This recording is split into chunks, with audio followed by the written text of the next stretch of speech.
And the question, Preeti, that you are raising is very pertinent because the NEP says that we should make global citizens with Indian value system.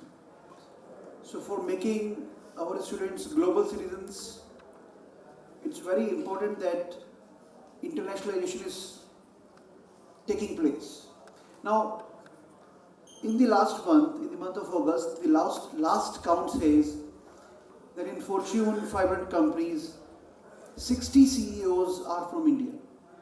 Now there are 200 nations, so fairly India should have about 2 CEOs in 500 companies, but we have 60, which shows that Indian students have that caliber, that value system which takes them to the senior leadership positions. But last year, another interesting fact is that India became, last month only, the #1 exporter of students for higher education. About 5 lakh students from India, they went to overseas, 27 countries in fact, to pursue their higher education. So 5 lakh students going out, and how many we could attract in India was only 25,000.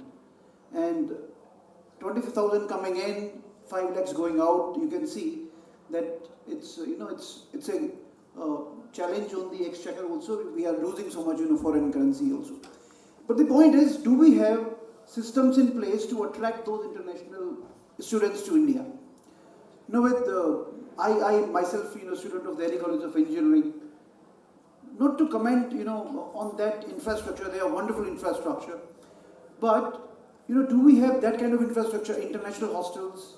Do we have clean toilets? Do we have clean roads? To attract those international students to our campuses, education institutions, I would say that private universities are doing good. They have created infrastructure, like we can talk of these institutions. But the step which is now taken, very recently there is a decision that IIT is going to overseas location. So the point is, there are 2 ways to internationalize our students. Either we can take them outside, or we can bring outside international faculty members and students to our campuses. The point is, they should get developed in multicultural kind of environment, because when they are going to be leadership positions 10 years down the line, 15 years down the line, at international locations, they are going to be leading a multicultural team. So are they trained in that direction? And that can happen only when during these formative years or these higher education years, they get a chance to get exposed to those multicultural systems. Now there are various methods that we have available in higher education. I'll just touch upon a few. The first I would say is a small excursion kind of tool, like students going out for a week, for 10 days. Like my university is right now offering 7 days to Singapore, another 9 days for Mauritius. The advantage would be that they are going there for 7 days, having some certain lectures, going for those city tours, understanding that culture. But that's not going to serve the entire purpose. Another is known as winter schools, where generally students go out for 4 to 6 weeks. Now by going out for 4 weeks, they get a chance to stay on those campuses, stay in the dorms, listen to those faculty members, have contact with other country students staying there. Then there is a summer school concept where the duration increases to 6 to 8 weeks. So we have better exposure. And then of course, I would say the highest platform is known as semester exchange, where the student goes to overseas location, particular campus, they choose. They stay there for six kind of months or 4 months, you can say, do certain courses there, and all those marks are then come back to their transcript in India, and in the Indian university will have this known as twinning degree or dual degree kind of programs. So very recently UGC has come up with a new regulation for dual degree and twinning degree. The point is, the platform is being set. The question is, which of the institutions will take this step forward, create infrastructure, create programs, because when they are coming to India, international students, They are not going to come to India only for sake of having a exposure to India. We need to develop the curriculum in that direction in which they would like to pursue. So the Indian value system is one, yoga can be another, Ved can be third, but still that only will not be able to attract international students to our campuses. Maybe India, I totally agree with what Jaspreet said in the last panel discussion, that this is going to be India's decade. Next 10 years, India is going to be, after IT exports, India is going to be the largest exporter of trained human resources. So all the young kids today, they have this amazing opportunity in next 10 years. They can be going to overseas locations, various countries, and can be leading roles in leading positions in the coming years. The point is, get exposed to what is required there, and that is why India is also in a position to attract a lot of people from outside, because China and India students to be enrolled in 2030. And if we take the ratio of 1:35 teacher and student ratio, we will be requiring 7 million plus teachers who would be required to be trained by BA 1 year, 2 year, whatever courses they are having. Now the important fact today is the awareness. When we go to other institutions, we talk to people, we see that today it is almost 2 years this NEP was introduced. Now at most of the places, the discussions are taking place, but the key factor for its implementation is the faculty, is the teacher, who is in the class, who is responsible for delivering, disseminating the knowledge, creating that aspirations among the student to achieve something. And the teacher, most of the places, the good institutions are doing good, I'm not denying from that, but most of the places by and large you will see, if you talk to someone, that can you talk about NEP 2020, how it is going to be implemented? Most of the time you will find no answer for that. So the reason behind its delayed implementation is awareness, number one. Second, NEP 2020 has an ambitious target, like multiple disciplines. Now, if a student in graduation, he is interested into BSc program and has interest in arts or psychology, not an institute offering physics, chemistry, mathematics may not have a psychology department. Now, if that college does not have, the option suggested is to form a cluster of colleges, where other college has a department in psychology, and this college has certain departments which that other institution might not have, and they club together. Now, if there are 403 private universities and even more, around 43,313 private colleges in the country. Now, unless we make an effort which takes inclusive approach by including the private institutions, the implementation will always be, we will see gray areas in implementation, because to achieve that target, number one, we need funding. We need high degree of scholarship among private institutions to encourage that enrollment, from where that fund will come. And this is what the challenge is discussion among the government agencies also. So that is one thing. And second thing, there are two things, that is skill development, and secondly is skill upgradation. Development is a continual process. Development does not take place overnight. So there are certain basic skills which needs to be inculcated. And in current context, when we look around, we see that technology like artificial intelligence, machine learning, robotic, blockchain technology, Internet of Things. If you look on these technologies, there is nothing new including data science. What is data science? It's the database, network, analytical analysis applications which perform analysis, then certain statistical calculations, and then some kind of application which takes those calculations, it concludes something, it summarizes, it represents in a form. So multiple technologies are converging. If you take IoT, IoT is nothing new. We have internet, we have things. What we are doing, we are trying to find out a new way to connecting these things so that they can communicate among themselves without direct information of human being. Now people are trying to include this human being also in IoT, and that's why it is leading to IoE. So all these things are in existence, but the most fascinating thing which is happening is convergence of technologies, convergence of different streams, science, humanities, physical sciences, and all these streams are converging and giving way to development of new applications, new tools, new technologies which can help humanities by large in and uplifting the human life, living standard. So, important thing is, today the student who comes out from the institute, he should have that analytical capability, the critical thinking, design thinking, ability to correlate and collaborate with other aspects. And that's why probably in elementary education we see that in middle level, STEM education has been introduced. The objective of STEM education is just to inculcate that capability of analytical thinking, critical thinking, problem solving approach, so that when a student reaches at the higher educational institution and concepts are taught, that ability to correlate the thing, try to implement in some other way so that he or she experiences that how actually that this is working is the plan. So inclusion of this like blockchain technology. Now blockchain technology is nothing new except to have a different kind of data structure which helps you not to have democratic setup but autocratic setup but democratic setup. The process democratizes that entire process of modification changes. And this democratization increases the involvement of human beings, of people, to permit whether that updation, that modification should happen or not.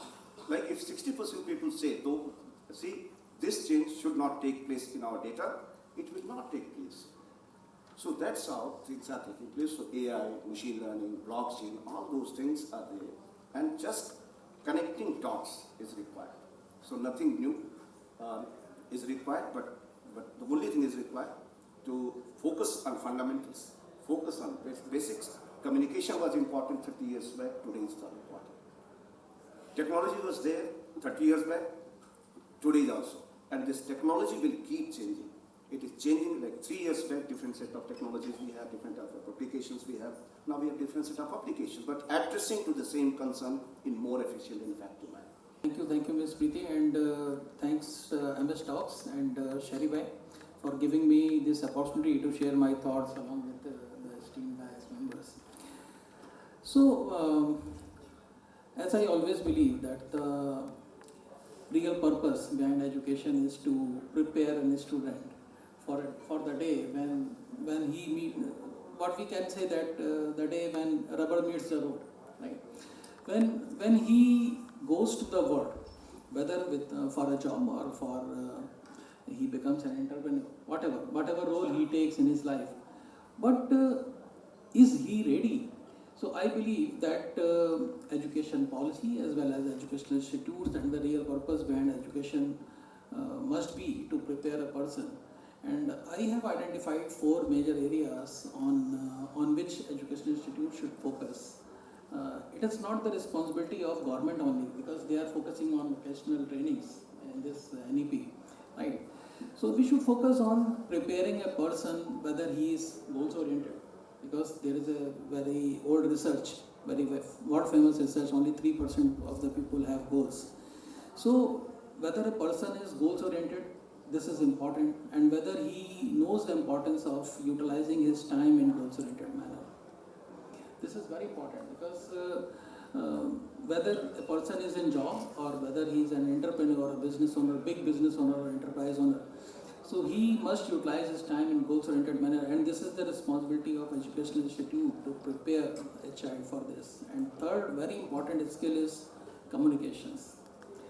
Communication, not only public speaking, overcoming fear of public speaking is one part, and real communication is whether you can guide the conversation towards a desired outcome. That is very important because we think that we are having very pleasant communication. I am so pleasant. I never talk harsh and something. There is a huge difference between pleasant communications and enriching, influencing communications. So if you can guide the conversation towards a desired outcome, it is an essential skill for an entrepreneur or even in job, right? And fourth is to develop that killer mindset, to put winning systems and process at work, as I rightly said. The different types of capabilities have to be inculcated. So I believe if our educational policy or if we can implement this in our educational institutes, we can prepare our students for the day when the rubber meets the road. that will be a good thing. That's it in great. short for me. Thank you so much, sir. Thank you. And at the outset, I would like to express my gratitude to Author Shari sir for giving me the opportunity to be the part of this very elite panel in the presence of very august gathering. So thank you very much, Author Shari sir.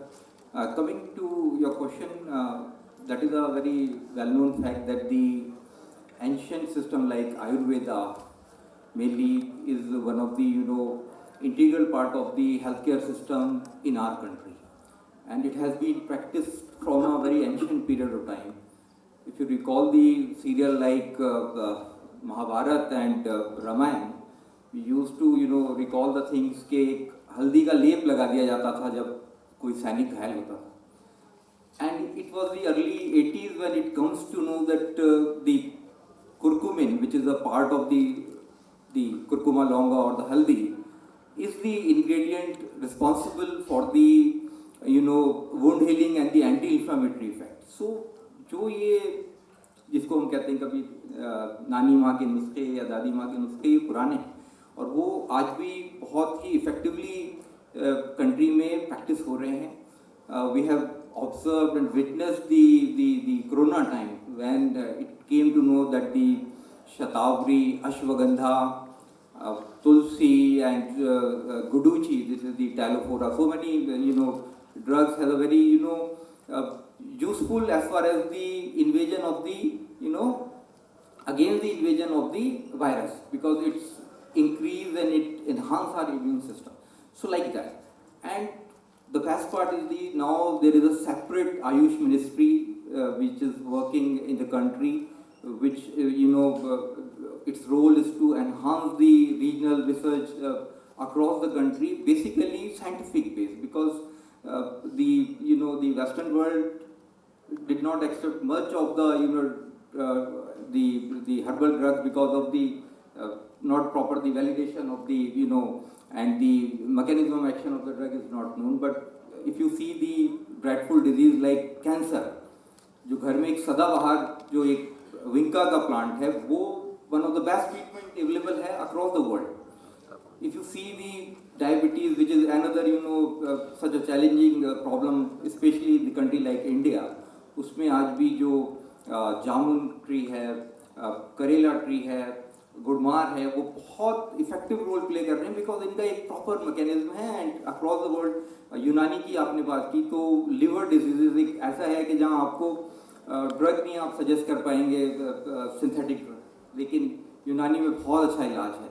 So similarly जैसे live 52 भी एक बहुत ही popular product है and all the practitioner across the country giving all this prescribed this drug. As far as the internationalization is concerned, that we have to develop the proper curriculum, because as far as the practice is concerned, you require the proper degree, and already in country we have the BMS course, BHMS course, BUMS course, but now the government is more emphasis to integrate with the research, because earlier क्या हो रहा था कि जो practitioner थे वो unfortunately वो भी सिंथेटिक ड्रग लिख रहे थे, वो अलग ड्रग लिख रहे थे और अपना जो उनको ड्रग जो हर्बल प्रोडक्ट से बना है या जो ऑलरेडी इस सिस्टम को बिलोंग है वो नहीं प्रिस्क्राइब कर रहे थे. तो अभी नेशनल एजुकेशन पॉलिसी में across the country the whole syllabus has been devised and they are more research oriented now. And the best part is this, that now the MD in Ayurveda, MD Unani, MD homeopathy is available. So I hope that the next 10 years is for the traditional system of medicine, and will be very strongly show the world that the India is not only rich in all tradition but rich in flora and fauna.